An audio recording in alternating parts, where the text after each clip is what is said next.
News hour morning ಎಡಿಷನ್ಗೆ ಮತ್ತೆ ಸ್ವಾಗತ. ಶಿವಮೊಗ್ಗದಲ್ಲಿ ಇವತ್ತು ಪ್ರಧಾನಿ ಮೆಗಾ ಶೋ ಇರುತ್ತೆ. ಬಿಎಸ್ವೈ ತವರಲ್ಲಿ ನರೇಂದ್ರ ಮೋದಿ ಮತಬೇಟೆ ಇರುತ್ತೆ. ಶಿವಮೊಗ್ಗದ ಅಲ್ಲಮಪ್ರಭು ಮೈದಾನದಲ್ಲಿ ಬೃಹತ್ ಸಮಾವೇಶಕ್ಕಿಂತ ಹೆಚ್ಚು ಕುತೂಹಲ ಮೂಡಿಸ್ತಾ ಇರೋದು ರೆಬಲ್ ನಾಯಕ ಈಶ್ವರಪ್ಪ ಅವರ ನಡೆ. ಮೋದಿ ಕಾರ್ಯಕ್ರಮಕ್ಕೆ ರೆಬಲ್ ನಾಯಕ ಈಶ್ವರಪ್ಪ ಹೋಗ್ತಾರಾ? ನಿನ್ನೆ ಕೇಂದ್ರ ನಾಯಕರು ಒಂದು ಪ್ರಯತ್ನ ಪಟ್ಟಿದ್ರು, ಸಂಧಾನ ಮಾಡೋ ಪ್ರಯತ್ನ ಪಟ್ಟಿದ್ರು. ಆದ್ರೆ ಸಂಧಾನಕ್ಕೆ ಬಂದವರನ್ನ ಕೂರಿಸಿ ಹೊರಗೆ ಹೋಗಿದ್ರು ಈಶ್ವರಪ್ಪ. ಈಶ್ವರಪ್ಪ ನಿವಾಸದಲ್ಲೇ ಕೂತು ನಾಯಕರು ವಾಪಸ್ ಬಂದ್ರು. ಬಿಜೆಪಿ ಚುನಾವಣಾ ಉಸ್ತುವಾರಿ ರಾಧಾ ಮೋಹನ್ ಅಗರ್ವಾಲ್ ಈಶ್ವರಪ್ಪ ಜೊತೆಗಿನ ಸಂಧಾನ ವಿಫಲ ಆಗಿತ್ತು. ಇದರ ಜೊತೆಗೆ ಈಶ್ವರಪ್ಪ ಅವರು ಮತ್ತು ಮಾತಾಡಿದ್ದಾರೆ, ನೇರ ವಾಗ್ದಾಳಿ ನಡೆಸಿದ್ದಾರೆ. ಏನ್ ಹೇಳಿದ್ರು ಈಶ್ವರಪ್ಪ ಅವರು ಮತ್ತೆ ರಾಜ್ಯದ ಇತರ ನಾಯಕರು ಏನ್ ಹೇಳ್ತಾ ಇದ್ದಾರೆ ಕೇಳಿಸ್ಕೊಳ್ಳಿ. ಅಂತ ಭಾರತೀಯ ಜನತಾ ಪಾರ್ಟಿನಲ್ಲಿ ಹಿಂದುತ್ವದ ಪರವಾಗಿ ಹೋರಾಟ ಮಾಡ್ತಾ ಇದ್ರು. ಅವರಷ್ಟು ಜನಕ್ಕೂ ಕೂಡ ಮೋಸ ಮಾಡಿದ್ದಾರೆ. ಅವರ ಟಿಕೆಟ್ ಎಲ್ಲ ತಪ್ಪಿಸಿದ್ದಾರೆ. ಮತ್ತು ಎರಡನೇದು, ಅವರ ಯಡಿಯೂರಪ್ಪನವರು ಅವ್ರ ಕುಟುಂಬದ ಹಿಡಿತದಲ್ಲಿ ಪಾರ್ಟಿ ಸಿಕ್ಕೊಂಡು ಒದ್ದಾಡ್ತಾ ಇದೆ. ಇವತ್ತು ಅವರೇನೇ ನಿರ್ಣಯ ತೊಗೊಂಡ್ರು ಕೂಡ ಯಡಿಯೂರಪ್ಪನವರು, ವಿಜೇಂದ್ರ ಅವರಿಬ್ಬರೇ ತೊಗೊಂಡಂಥ ತೀರ್ಮಾನಗಳು ಸಭೆ ಸೇರಿ ಈ ಒಂದು ಚುನಾವಣೆಯಲ್ಲಿ ಚುನಾವಣೆಯಲ್ಲಿ ಸ್ಪರ್ಧೆ ಮಾಡಬೇಕು ಅಂತ ಈಗಾಗಲೇ ನಾನು ಘೋಷಣೆ ಮಾಡಿದ್ದೇನೆ. ಈ ಘೋಷಣೆ ಮಾಡಿದ ನಂತರ ಯಾವುದೇ ಕಾರಣಕ್ಕೂ ಕೂಡ ಇನ್ನೂ ನಾನು ವಾಪಸ್ ಹೋಗೋಂಥ ಪ್ರಶ್ನೆ ಇಲ್ಲ. ನಾನು ಚುನಾವಣೆ ನಿಲ್ತೇನೆ. ನಾನು ರಾಘವೇಂದ್ರನ ವಿರುದ್ಧವಾಗಿ, ಯಡಿಯೂರಪ್ಪನವ್ರ ವಿರುದ್ಧವಾಗಿ ಚುನಾವಣೆ ಸ್ಪರ್ಧೆ ಮಾಡ್ತಾ ಇರೋಂಥ ಸಂದರ್ಭದಲ್ಲಿ ನಾನು ಹೆಂಗೆ ಹೋಗೋಕ್ಕೆ ಬರುತ್ತೆ? ಆದರೆ ನಾನು ತೊಗೊಂಡಿರೋಂಥ ಸ್ಟ್ಯಾಂಡು ಪಕ್ಷವನ್ನು ಉಳಿಸ್ಬೇಕು, ಧರ್ಮವನ್ನು ಉಳಿಸ್ಬೇಕು, ಏಕ ಕುಟುಂಬದ ಹಿಡಿತದಿಂದ ಪಕ್ಷ ತಪ್ಪಿಸ್ಬೇಕು ಅನ್ನೋಂಥ ನನ್ನ ಪ್ರಯತ್ನ ಏನಿದೆಯಲ್ಲ, ಇದನ್ನು ಕೂಡ ನರೇಂದ್ರ ಮೋದಿ ಮೆಚ್ಚುತ್ತಾರೆ ಅನ್ನೋದು ನನ್ನ ನಂಬಿಕೆ. ಹೇಳಿದ್ದಾರೆ, ನಾನು ನೋಡ್ತೇನೆ ಅಂತ ಹೇಳಿದರೆ ನಾವು ಹೇಳಿದ್ದೇವೆ. ನೀವು ನಮ್ಮ ಪಾರ್ಟಿಯನ್ನು ಕಟ್ಟಿರುವಂಥದ್ರಲ್ಲಿ ಅಗ್ರಗಣ್ಯರಲ್ಲಿ ನೀವು ಕೂಡ ಒಬ್ಬರು. ಪ್ರಧಾನಮಂತ್ರಿಗಳು ಆಗಮಿಸ್ತಾ ಇರ್ತಕ್ಕಂಥ ಸಂದರ್ಭದಲ್ಲಿ ತಾವು ಬರಬೇಕು ಅಂತ ವಿನಂತಿಯನ್ನು ಮಾಡಿದ್ದೇವೆ. ಅವರು ಬರ್ತಾರೆ. ಅಲ್ಲ, ಈಶ್ವರಪ್ಪನವರು ಈಗ ಇನ್ನೂ ಭಾಳ ದಿವಸ ಅದ.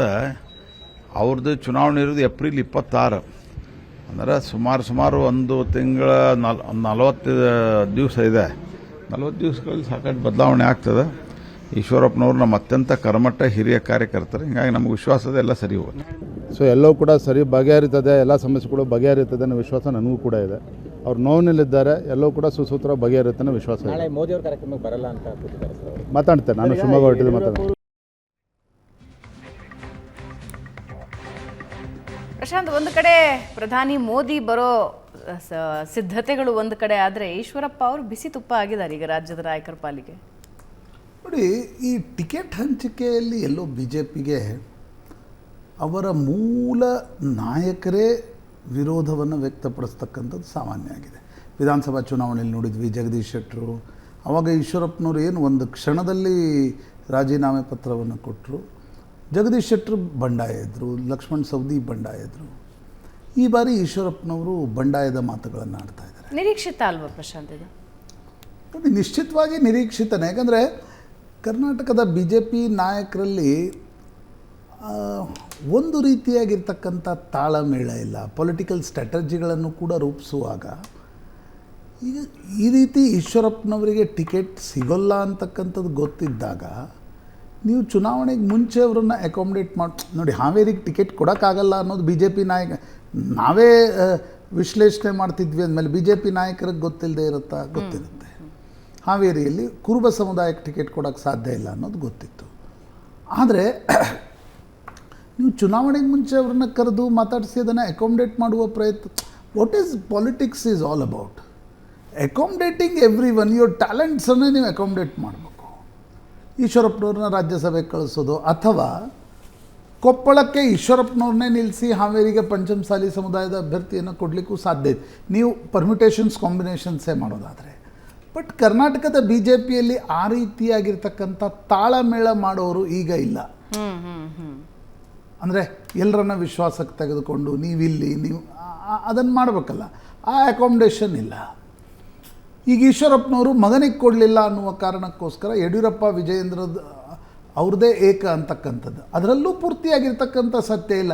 ನೀವು ನನಗೊಂದು ಹೇಳಿ, ಟಿಕೆಟ್ ಹಂಚಿಕೆಯಲ್ಲಿ ಖೂಬಾ ಯಡಿಯೂರಪ್ಪ ಕ್ಯಾಂಡಿಡೇಟ್ ಅಲ್ಲ, ಉಮೇಶ್ ಜಾಧವ್ ಯಡಿಯೂರಪ್ಪ ಕ್ಯಾಂಡಿಡೇಟ್ ಅಲ್ಲ, ಶ್ರೀರಾಮುಲು ಏನು ಯಡಿಯೂರಪ್ಪನವ್ರ ಕ್ಯಾಂಡಿಡೇಟ್ ಅಲ್ಲ, ಬಸವರಾಜ್ ಡಾಕ್ಟರ್ ಕೊಪ್ಪಳ ಯಡಿಯೂರಪ್ಪನವ್ರ ಕ್ಯಾಂಡಿಡೇಟ್ ಅಲ್ಲ, ಬೊಮ್ಮಾಯಿ ಅಲ್ಲ, ಪ್ರಹ್ಲಾದ್ ಜೋಶಿ ಯಡಿಯೂರಪ್ಪನವ್ರ ಕ್ಯಾಂಡಿಡೇಟ್ ಅಲ್ಲ, ಅಣ್ಣಾ ಸಾಹೇಬ್ ಜೊಲ್ಲೆ ಯಡಿಯೂರಪ್ಪನವ್ರ ಜೊತೆ ಯಾವತ್ತೂ ಇರಲಿಲ್ಲ, ರಮೇಶ್ ಜಿಗಜಿಣಗಿ ಏನು ಯಡಿಯೂರಪ್ಪನವರು ವಿಜೇಂದ್ರ ಹೇಳಿದರು ಅನ್ನೋದು ಕಾರಣಕ್ಕೇನು ರಮೇಶ್ ಜಿಗಜಿಣಗಿ ಟಿಕೆಟ್ ಸಿಕ್ಕಿಲ್ಲ, ಗದ್ದಿಗೌಡರು ಯಡಿಯೂರಪ್ಪನವ್ರ ಕ್ಯಾಂಡಿಡೇಟ್ ಅಲ್ಲ, GM ಸಿದ್ದೇಶ್ ಏನು ಯಡಿಯೂರಪ್ಪನವರ ಶಿಷ್ಯ ಅಂತಕ್ಕಂಥದ್ದಿಲ್ಲ, ಲಿಂಗಾಯತ್ ಸಮುದಾಯಕ್ಕೆ ಸೇರಿರ್ತಕ್ಕಂಥವ್ರು, ಸೋಮಣ್ಣ ಯಡಿಯೂರಪ್ಪನವ್ರ ಕ್ಯಾಂಡಿಡೇಟ್ ಅಲ್ಲವೇ ಅಲ್ಲ 100%, ತೇಜಸ್ವಿ ಸೂರ್ಯ ಯಡಿಯೂರಪ್ಪನವ್ರ ಕ್ಯಾಂಡಿಡೇಟ್ ಅಲ್ಲ, ಈ ಕಡೆ PC ಮೋಹನ್ ಯಡಿಯೂರಪ್ಪನವ್ರ ಕ್ಯಾಂಡಿಡೇಟ್ ಅಲ್ಲ, ಶೋಭಾ ಕರಂದ್ಲಾಜೆ ಒಂದು ಯಡಿಯೂರಪ್ಪನವ್ರ ಕ್ಯಾಂಡಿಡೇಟ್ ಹೌದು, ಕೋಟಾ ಶ್ರೀನಿವಾಸ್ ಪೂಜಾರಿ ಏನು ಯಡಿಯೂರಪ್ಪನವ್ರ ಕ್ಯಾಂಡಿಡೇಟ್ ಅಲ್ಲ, ಮಂಗಳೂರಿನ ಬ್ರಜೇಶ್ ಚೌಟ ಕೂಡ ಯಡಿಯೂರಪ್ಪನವ್ರ ಶಿಷ್ಯ ಅಂತ ಟಿಕೆಟ್ ಸಿಕ್ಕಿಲ್ಲ, ಅಲ್ಲಿನ RSSನ 2 ಬಣಗಳ ನಡುವಿನ ಇದರಿಂದಾಗಿ ಟಿಕೆಟ್ ಸಿಕ್ತು, ಯದುವೀರ್ ಒಡೆಯರ್ ಯಡಿಯೂರಪ್ಪನವ್ರ ಕ್ಯಾಂಡಿಡೇಟ್ ಅಲ್ಲ, ಚಾಮರಾಜನಗರದಲ್ಲಿ ಬಾಲರಾಜೇನು ಯಡಿಯೂರಪ್ಪನವರ ಶಿಷ್ಯ ಅನ್ನುವ ಕಾರಣಕ್ಕೋಸ್ಕರ ಟಿಕೆಟ್ ಸಿಕ್ಕಿಲ್ಲ. ಅಂದರೆ ಈ ಪರ್ಸೆಪ್ಷನ್ ಕೂಡ ಏನು ಯಡಿಯೂರಪ್ಪ ಹಾಗಾಗಿಲ್ಲ. ಅದು ಯಾವುದೇ ಬಣಕ್ಕೆ ಅವ್ರದ್ದೇ, ಈಗ BL ಸಂತೋಷ್ ಅವರು ನಡೆದಿದ್ದರೆ ಮಂಗಳೂರಿನಲ್ಲಿ ಅವರು ನಳಿನ್ ಕುಮಾರ್ ಟಿಕೆಟ್ ಕೊಡಿಸ್ಬೇಕಿತ್ತು, ಯಡಿಯೂರಪ್ಪನವ್ರದ್ದೇ ನಡೆದಿದ್ದರೆ ಶೋಭಾ ಕರಂದ್ಲಾಜೆಗೆ ಉಡುಪಿಯಲ್ಲಿ ಟಿಕೆಟ್ ಕೊಡಿಸ್ಬೇಕಿತ್ತು. ಹೈಕಮಾಂಡ್ ಅಕಾಮಿಡೇಟ್ ಮಾಡುವ ಪ್ರಯತ್ನವನ್ನು ಮಾಡಿದೆ. ಅದರಲ್ಲಿ ಈಶ್ವರಪ್ಪನವರು ಹಾವೇರಿಗೆ ಟಿಕೆಟ್ ಕೇಳಿದರು. ಎಲ್ರಿಗೂ ಗೊತ್ತಿತ್ತು ಹಾವೇರಿ ಕುರುಬರಿಗೆ ಕೊಟ್ಟು ಧಾರವಾಡದಲ್ಲಿ ಬ್ರಾಹ್ಮಣ ಟಿಕೆಟ್ ತೆಗೆದುಕೊಂಡಾಗ ಕಾರವಾರದಲ್ಲೂ ಹೆಚ್ಚು ಕಡಿಮೆ ಬ್ರಾಹ್ಮಣರಿಗೆ ಟಿಕೆಟ್ ಸಿಕ್ಕಾಗ ಲಿಂಗಾಯತ ವೋಟ್ ಬೇಸನ್ನೇ ಹೊಂದಿರತಕ್ಕಂಥ BJP ಕಷ್ಟ ಆಗುತ್ತೆ. ಆದರೆ ಈಶ್ವರಪ್ಪನವ್ರನ್ನ ಅಕಾಮಿಡೇಟ್ ಮಾಡುವ ಪ್ರಯತ್ನ ರಾಜ್ಯಸಭೆಯಲ್ಲೋ ವಿಧಾನ ಪರಿಷತ್ನಲ್ಲೋ ಮೊದಲೇ ನಡಿಬೇಕಿತ್ತು. ಅಂದರೆ ಈ BJPಯಲ್ಲಿ ಏನಾಗ್ತಿದೆ ಅಂತಂದರೆ ಕೊನೆಯ ಗಳಿಗೆಯಲ್ಲಿ ಕೂತ್ಕೊಂಡು, ಹಿಂದೆಲ್ಲ ಇದು ಕಾಂಗ್ರೆಸ್ನಲ್ಲಿ ನಡೀತಿತ್ತು, ಈಗ ನಮಗೆ BJPಯಲ್ಲಿ ನೋಡ್ಲಿಕ್ಕೆ ಯುದ್ಧಕಾಲೇ ಶಸ್ತ್ರಾಭ್ಯಾಸ, ಯುದ್ಧಕಾಲೇ ಶಸ್ತ್ರ. ಈಗ ನೋಡಿ ಈಶ್ವರಪ್ಪನವರು ಕೂಡ ನನಗನ್ಸುತ್ತೆ ಶಿವಮೊಗ್ಗದಲ್ಲಿ ಈಶ್ವರಪ್ಪನವ್ರು ತುಂಬ ಡ್ಯಾಮೇಜ್ ಮಾಡ್ತಾರೆ ಅಂತ ನನಗನ್ನಿಸ್ತಾ ಇಲ್ಲ. ಸರಿ, ಅವರೊಂದು 30-40 ಸಾವಿರ ವೋಟ್ ಶಿವಮೊಗ್ಗ ನಗರ ಭಾಗದಲ್ಲಿ ಮತ್ತು ಒಂದಿಷ್ಟು ತೆಗೆದುಕೊಳ್ಬೋದೇನು, ಆದರೆ ಯಡಿಯೂರಪ್ಪನವರ ಪುತ್ರನಿಗೆ ಡ್ಯಾಮೇಜ್ ಮಾಡಲಿಕ್ಕೆ ಸಾಧ್ಯ ಆಗುತ್ತೆ ಅನಿಸ್ತಾ ಇಲ್ಲ. ಡ್ಯಾಮೇಜ್ ಎಲ್ಲಾಗತ್ತೆ ಗೊತ್ತಾ? ಜಗದೀಶ್ ಶೆಟ್ಟರ್ ಮಾಡಿದ್ರು ನೋಡಿ, ಹುಬ್ಳಿಯಲ್ಲಿ ಅವ್ರಿಗೆ ಡ್ಯಾಮೇಜ್ ಆಯಿತು, BJPಗೆ ಡ್ಯಾಮೇಜ್ ಆಗಲಿಲ್ಲ. ಆದರೆ ರಾಜ್ಯದಾದ್ಯಂತ ಬಣಜಿಗರಲ್ಲಿ ಲಿಂಗಾಯತರಲ್ಲಿ ಒಂದು ಅಸಮಾಧಾನ, ಒಂದು ಮೆಸೇಜ್ ಪಾಸ್ ಆಯಿತು. ಈಶ್ವರಪ್ಪನವರ ಈ ಬಂಡಾಯದಿಂದ ಲೋಕಸಭಾ ಚುನಾವಣೆಯಲ್ಲಿ ಒಂದೊಂದು ಕ್ಷೇತ್ರಕ್ಕೆ ಒಂದು 40-50 ಸಾವಿರ ಕುರುಬರ ವೋಟ್ಗಳೇನು BJPಗೆ ಬರ್ತಾಯಿದ್ವು, ಆ ಕುರುಬರು ಒಂದು ದ್ವಂದ್ವದಲ್ಲಿ ಈ ಬೆಳವಣಿಗೆಗಳನ್ನು ನೋಡ್ತಾ ಇರ್ತಾರೆ. ಲಿಂಗಾಯತರಿಗೆ ಟಿಕೆಟ್ ಕೊಡೋದಾದರೆ ನಾವು BJPಗೆ ಹಾಕಬೇಕೋ ಬೇಡವೋ ಅಂತಕ್ಕಂಥದ್ದು. ನನಗನ್ಸುತ್ತೆ ಹಿಂದುತ್ವವಾದಿಗಳ ಕಾರಣದಿಂದ ಈಶ್ವರಪ್ಪನವರೇನು ಹೋರಾಡ್ತಾ ಇಲ್ಲ, ಆನ್ ದ ಫೇಸ್ ವ್ಯಾಲ್ಯೂ ತೆಗೆದುಕೊಂಡು. ಅವ್ರು ಹೋರಾಡ್ತಾ ಇರೋದು ಯಾರಿಗೆ? ಕಾಂತೇಶ್ಗೆ ಟಿಕೆಟ್ ಸಿಗಲಿಲ್ಲ ಅನ್ನೋ ಕಾರಣಕ್ಕೋಸ್ಕರ. ಹೀಗಾಗಿ ಇದು ಜಾತೀಯ ಕಾರಣಗಳಿಂದಾಗಿ ಇದು ಕಹಿಪೆ ನಿಗಾಹೆ ಕಹಿಪೆ ಅದೇನಂತಲ್ಲ ಕಹಿಪೆ ನಿಶಾನ ಆಗತ್ತೆ. ಈಶ್ವರಪ್ಪನವರು ಶಿವಮೊಗ್ಗದಲ್ಲಿ ಬಂಡಾಯ ಇದ್ದರೆ ಬೇರೆ ಕಡೆ ಕುರುಬರ ವೋಟ್ಗಳು 100% ಕಾಂಗ್ರೆಸ್ಗೆ ಹೋಗ್ತಕ್ಕಂಥ ಸಾಧ್ಯತೆಗಳು ವಿಧಾನಸಭೆಯಲ್ಲಿ ಆದಂಗೆ. ರೈಟ್, ಏನಾಗುತ್ತೆ ನೋಡೋಣ. ಇವತ್ತು ಸಭೆ ಮೋದಿ ಕಾರ್ಯಕ್ರಮಕ್ಕೆ ಹೋಗಲ್ಲ ಅಂತಕ್ಕಂಥದ್ದು ಮೊದಲು ಬಾರಿಗೆ ಈಶ್ವರಪ್ಪನವರು. ಯಾಕಂದರೆ ಸಂಗೊಳ್ಳಿ ರಾಯಣ್ಣ ಬ್ರಿಗೇಡ್ ಮಾಡಿದಾಗ ಕೊನೆಗೆ ಅಮಿತ್ ಶಾ ಅವರು ಬಂದು ಶಿವಮೊಗ್ಗದ ಮನೆಯಲ್ಲಿ ಕುಳಿತುಕೊಂಡು ಈಶ್ವರಪ್ಪನವ್ರಿಗೆ ಟಿಕೆಟ್ ಕೊಡ್ತೀವಿ ಅನ್ನೋದನ್ನು ಯಡಿಯೂರಪ್ಪನವರ ಎದುರುಗಡೆ ಹೇಳಿ, ಅವ್ರ ಎದುರುಗಡೆ ಇನ್ನೊಬ್ಬರು ಕ್ಯಾಂಡಿಡೇಟ್ ಇದ್ದರು ಗುರುಮೂರ್ತಿ, ಅವರನ್ನು ವಿಧಾನ ಪರಿಷತ್ತಿಗೆ ಕಳಿಸ್ತೀವಿ ಅಂತ ಹೇಳಿದ ನಂತರ ಬಂಡಾಯ ಶಮನ ಆಗಿತ್ತು. ಈಗ ಅದನ್ನು ಅಮಿತ್ ಶಾ ಅವರೇ ಬಂದು ಮಾಡಬೇಕಾಗತ್ತಾ, ಅಥವಾ ಈಶ್ವರಪ್ಪನವರು ಈ ಬಾರಿ ದೃಢ ನಿರ್ಧಾರ ತೆಗೆದುಕೊಂಡಿದ್ದಾರೆ, ಇಲ್ಲ ನಾನು ಪಕ್ಷೇತರನಾಗಿ ಸ್ಪರ್ಧಿಸ್ತೀನಿ ಅಂತಕ್ಕಂಥದ್ದು. ಯಾಕಂದರೆ ಅವ್ರು ಫಸ್ಟ್ ಟೈಮ್ ನಿನ್ನೆ ಆ ರೀತಿ BJP ರಾಜ್ಯ ಉಸ್ತುವಾರಿಗಳ ಮನೆಗೆ ಹೋದಾಗ ಎದ್ದು ಹೋದರು. ಇವತ್ತು ಮೋದಿ ಕಾರ್ಯಕ್ರಮಕ್ಕೆ ಹೋಗಲಿಲ್ಲ ಆದರೆ ನನಗನ್ಸೋದು ಮೋದಿ ಕಾರ್ಯಕ್ರಮಕ್ಕೂ ಈಶ್ವರಪ್ಪನವ್ರು ಹೋಗಲಿಲ್ಲವಾದರೆ BJP ಕೂಡ ನಿಲ್ಲಿ ಅನ್ನುವ ನಿರ್ಧಾರ ತೆಗೆದುಕೊಂಡ್ರು ಆಶ್ಚರ್ಯ ಇಲ್ಲ. ರೈಟ್, ಒಂದೊಂದು ಚಿಕ್ಕ ಬ್ರೇಕ್ನ ನಂತರ ಮತ್ತಷ್ಟು ಸುದ್ದಿ ನೋಡೋಣ. ಈಗ ಬ್ರೇಕ್.